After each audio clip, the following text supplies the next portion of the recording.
They erased his name. They twisted his story. For millennia, what you think you know about Moses has been a carefully maintained illusion.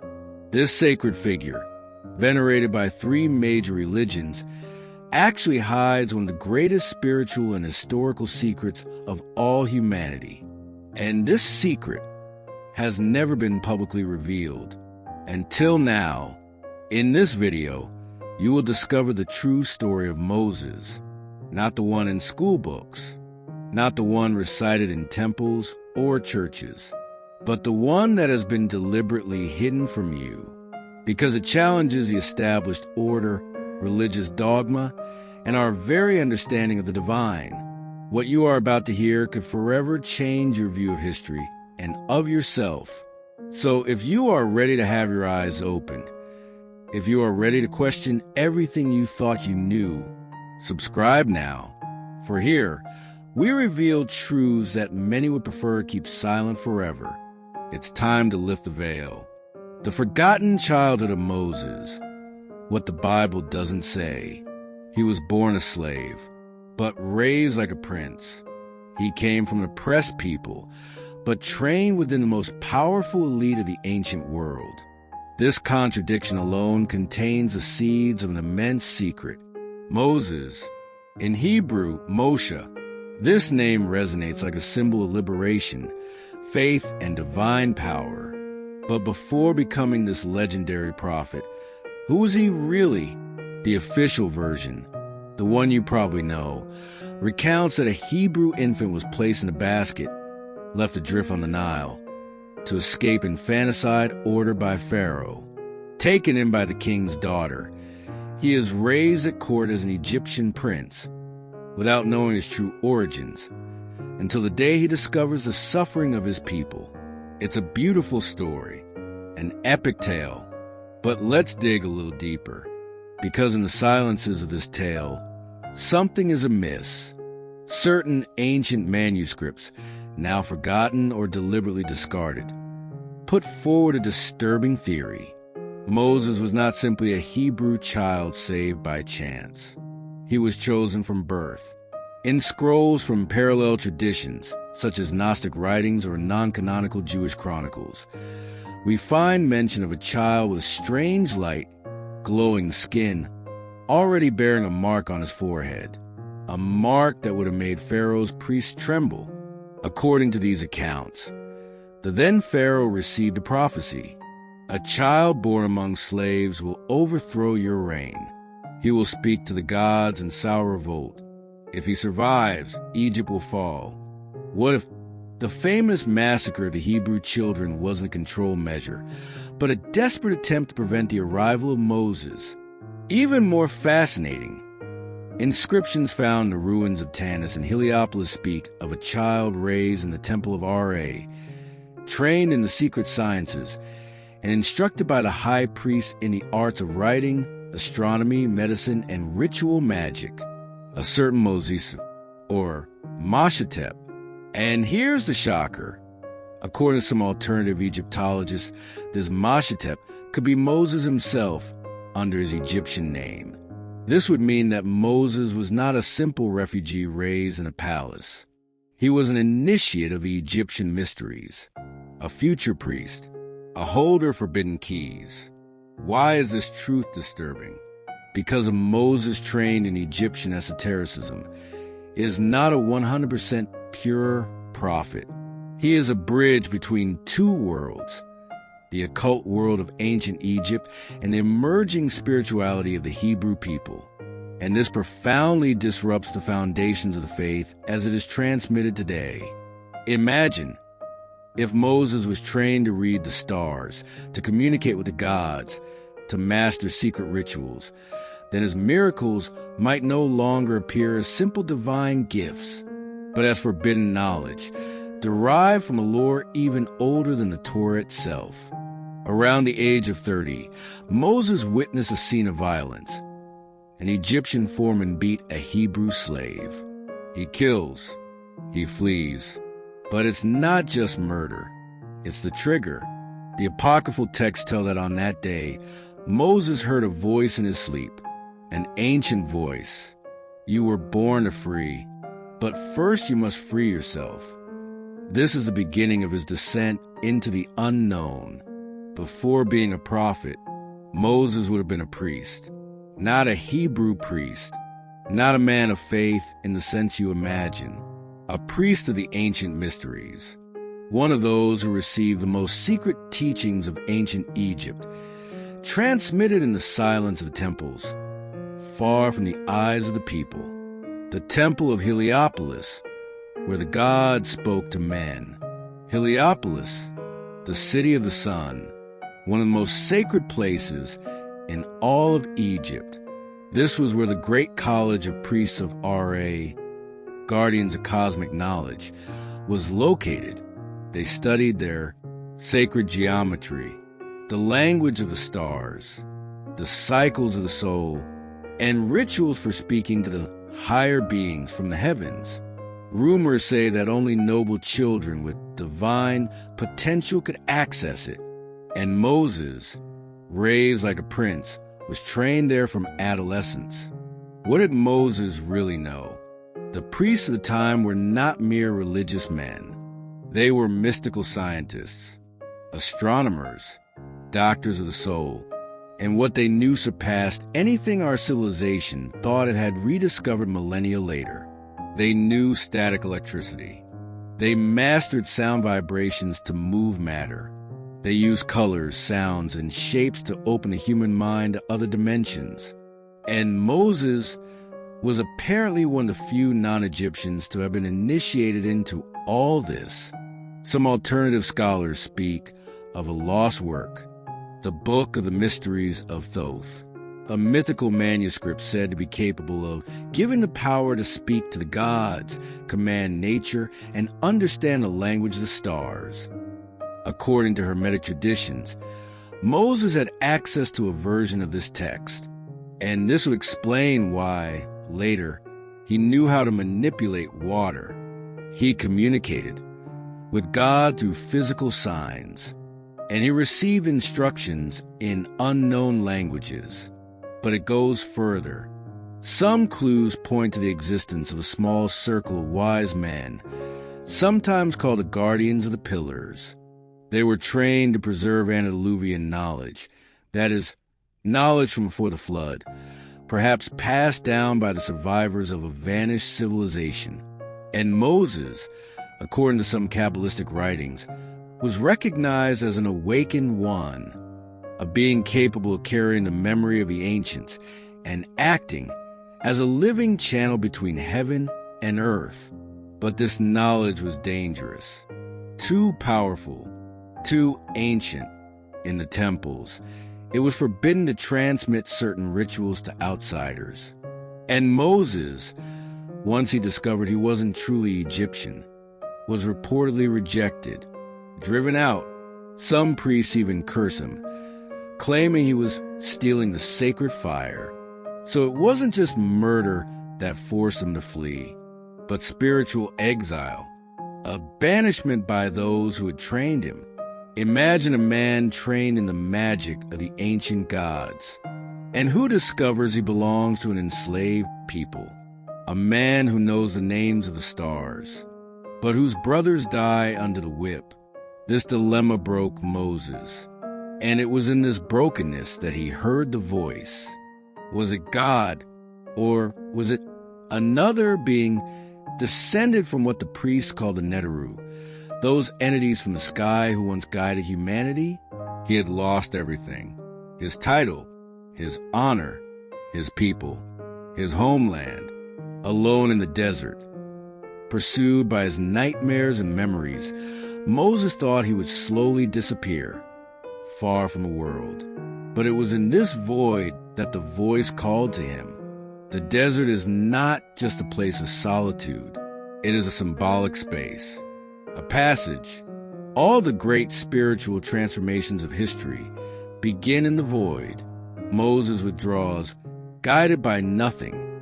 He settles among a nomadic people, marries, and becomes a shepherd. For 40 years, he lives in anonymity, until one strange day when everything changes. He climbs Mount Horeb, He looks for one of his sheep, and there he sees something that defies all logic. A bush on fire, but it doesn't burn. According to biblical texts, a voice comes out of this fire. It calls his name. Twice, it declares itself to be the Lord. It orders him to remove his sandals. It tells him that she has heard the suffering of the Hebrews, and that she has chosen him, Moses, to free them. But let's take a moment to look at it with modern eyes. A fire that doesn't burn? A voice coming from a bush? Clear, precise instructions given through a phenomenon of light and sound? What if this wasn't a mystical vision in the religious sense? What if Moses had been in contact with a real higher intelligence? Something or someone using technology incomprehensible at the time? Theory 1. An encounter with an extraterrestrial entity? Many alternative researchers, such as Zacharias Sitchin or Eric von Daniken, have raised a bold hypothesis. What if some of the gods of antiquity were beings from elsewhere? Entities with the ability to materialize through light, to produce a voice without a physical presence, to transmit advanced knowledge to selected humans. In this view, the burning bush would be an interface, a non-terrestrial entity. And this would explain why this voice knows his name, why it speaks to him in a language he understands, why it gives him such precise instructions about upcoming events. Theory 2. A psycho-spiritual phenomenon triggered by initiation. Other researchers, such as Carl Jung, saw this event as a moment of inner activation. Moses, broken and isolated, reached a state of altered consciousness. The burning bush would be the visual representation of his awakening. The flame, illumination. The voice, the divine consciousness within him. The desert, mental purification. In this vision, Moses does not receive an external message. He becomes able to hear what most men ignore, the call of the divine within him. In any case, this moment changes everything. The voice gives him a mission. Go to Pharaoh and tell him, let my people go. Moses hesitates. He's afraid. He doubts himself. But the voice insists. It tells him, I will be with you. You will perform signs, wonders, and then they will know. But were these signs miracles, or the fruit of hidden knowledge he already carried within himself? From the first chapters of the story, Moses receives instructions to prove that he was sent by a higher power. His staff becomes a snake. His hand becomes leprous, then heals. He transforms the water of the Nile into blood. These miracles could be seen as simple demonstrations of power, but some ancient texts suggest that they were part of secret rites passed down in the temples. Moreover, the Egyptian priests themselves replicated some of these wonders. They also transformed their staffs. They reproduced the first plagues. This means they knew these arts. So, isn't Moses using what he learned in the mystery schools against Egypt itself? The earth turns to blood. Frogs invade the land. The inhabitants are struck by disease, plague, insects, and darkness. The gods of Egypt are overthrown one by one. Pharaoh is cornered, and Moses seems to be in control. But what really happened in those terrifying days? The first signs of divine wrath, or the activation of a hidden power, are manifested when Moses strikes the Nile and the water turns to blood. A simple gesture, a simple staff. But in reality, this phenomenon is much more complex. Alternative scientists, such as those who study the history of ancient peoples, suggest that a rare geological event, a massive contamination of groundwater, could have created this situation. But in the narrative, Moses directs this power. What if Moses used technology capable of influencing the climate and the elements? Some mystics believe he used knowledge about energy manipulation, perhaps tools to polarize water atoms or crystals capable of modulating the Earth's energies. Then, frogs invade Egypt. Millions of frogs fall from the sky, covering every corner of the land. This phenomenon might seem absurd, were it not recurrent in certain ancient reports of abnormal climatic phenomena, controlled environmental chaos. Could Moses have orchestrated this invasion in a manner similar to the manipulation of the elements? Even more intriguing is the connection with ancient Egyptian worship, where frogs were symbols of fertility, making them invasive, overwhelming the land, may have had a profound psychological effect on the Egyptian people, altering their perception of divinity and royalty. Insects, creatures often associated with impurity and aggression from nature, then invaded. Mosquitoes that bit the Egyptians, flies, worms, and humanity suffered increasingly intense misfortune. Here, once again, it is possible that Moses used a form of genetic modulation to activate insect epidemics or trigger biological surges in animal populations. It sounds so supernatural, but in reality, in ancient times, alchemical mysteries or rituals propelled by advanced knowledge could very well have made this kind of incident possible. Moses orders that the Egyptian cattle be struck down, and they are wiped out by a devastating epidemic. Animals are dying by the thousands, infected by a mysterious disease. This is not just a simple plague. This protocol could have been imposed by some secret knowledge of epidemics and biology. Moses is not a simple prophet. He is manipulating the natural laws of the world, perhaps relying on some form of advanced biotechnology or ancient knowledge of viruses and parasites. The ancient Egyptians, however, had neither the knowledge nor the technology to combat this type of plague. But Moses, he knows, and he lifts this curse. Each subsequent plague seems increasingly devastating. The darkness that spreads across Egypt, the hail that destroys crops, the death of the firstborn that strikes royal families. Everything seems perfectly organized, a strategy of psychological warfare in which Moses exerts constant pressure on Pharaoh, forcing Egypt to submit. But again, all this could be seen from another perspective.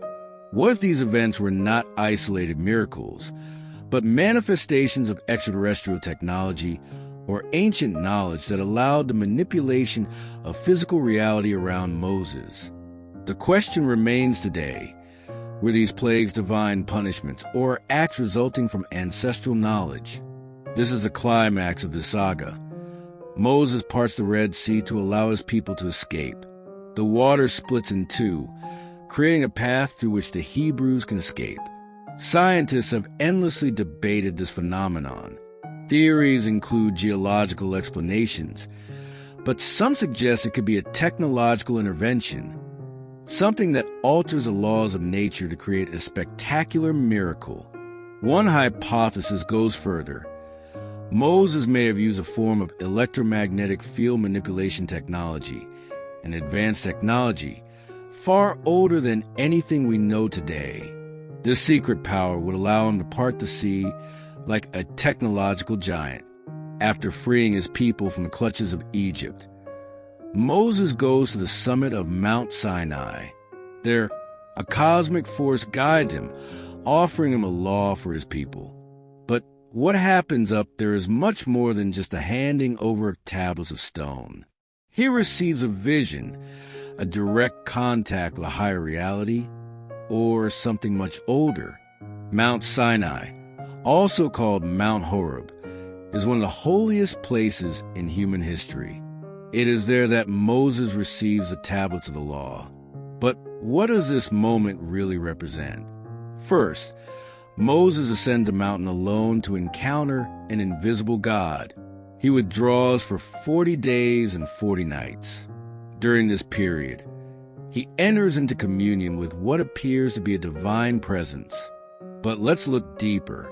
Moses, according to some researchers, is immersed in an experience of spiritual ecstasy that may well involve contact with non-human entities. What if this encounter was not simply spiritual, but also technological? Some theories suggest that Moses had access to cosmic technology capable of altering human perception, or even communicating directly with intelligences of another level. This technology could have manifested in the form of sound vibrations, intense light, or advanced technologies that he perceived as a divine contact. The 10 Commandments themselves can be interpreted differently. You shall have no other gods before me.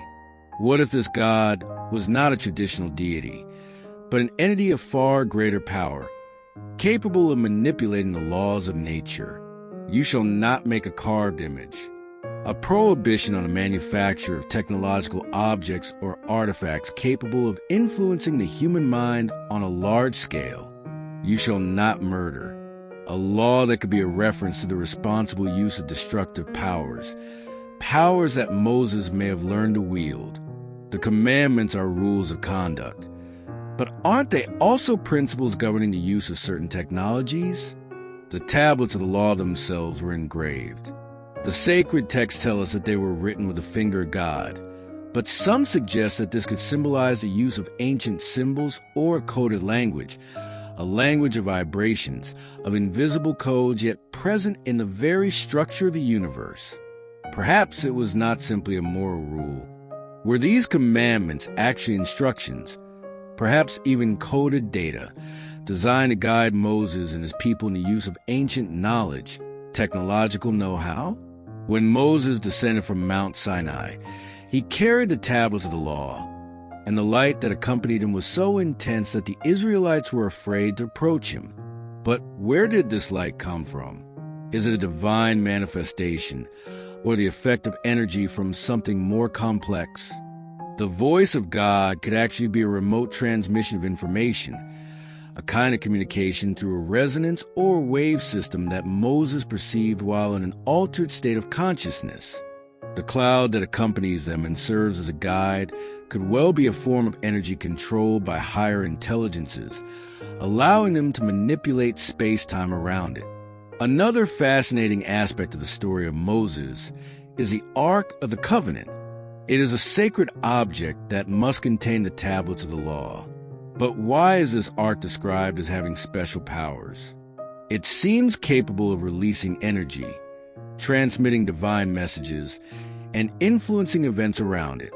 Some researchers believe that the Ark of the Covenant was actually a technological device designed to manipulate natural energies, and may even have played a role in the supernatural phenomena observed during the Exodus. What is fascinating here is the idea that the law given to Moses on Mount Sinai is not just a moral code, but a method for transforming the individual and society. It could contain ancestral practices, principles on how to interact with the energy of nature, how to balance it, and how to use the hidden resources of the earth and the universe. Finally, what we increasingly understand is that Moses was not simply a pious man guided by blind faith. He was a keeper of ancient knowledge, deep and secret knowledge, forgotten technologies, which he used to liberate his people and guide them into an unknown world. The encounter on Mount Sinai was therefore not a simple divine apparition. It was an initiation into a much broader knowledge, capable of transforming humanity. Moses, after guiding his people through impossible trials and miracles, is nearing the end of his life, but his death is as mysterious as his existence. There, on the summit of Mount Nebo, he looks out over the promised land, but he will never cross it. Moses climbs Mount Nebo, and there he sees the promised land. He gazes at the land he will never reach on his own, but which he led his people to conquer. Then he disappears, and no one knows his burial place. Why doesn't Moses enter the promised land? Why does he choose this moment to leave the scene?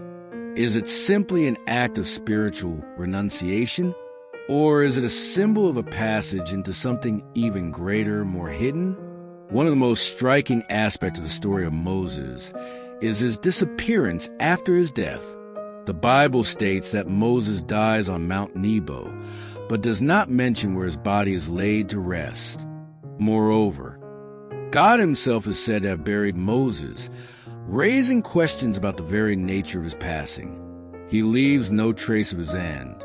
It is as if something greater than death had taken hold of him, carrying him away into the invisible. But if Moses is a guardian of secret knowledge, knowledge beyond a promised land, should his death not be seen as an initiatory act to seal this knowledge and prevent it from falling into the wrong hands? Some alternative scholars suggest that Moses' death actually represents a passage to a higher plane of consciousness. Rather than simply dying, Moses evolved into another state of existence.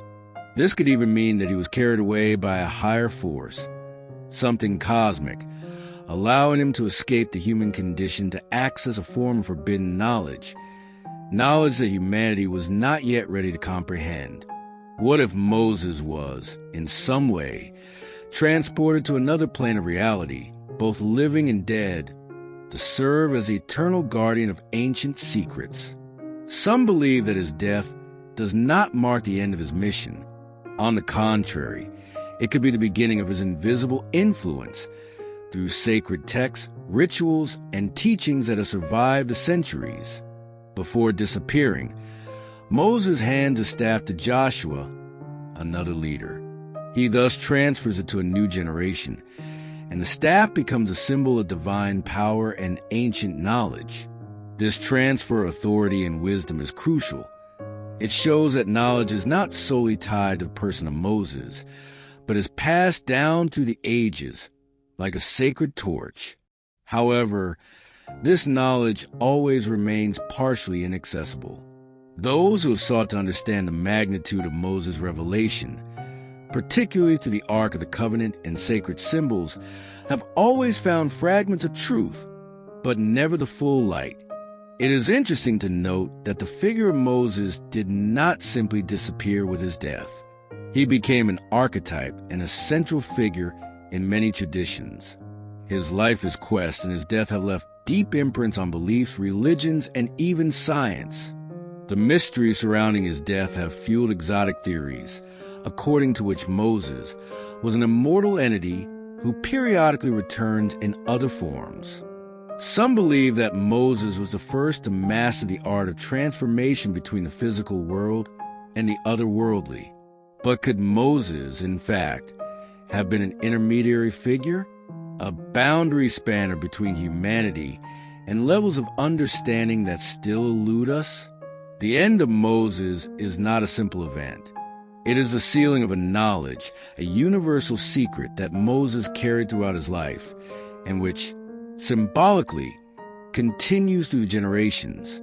This knowledge, hidden in ancient texts, rituals, and spiritual teachings, continues to emerge in moments of transformation, wherever humanity is ready to listen.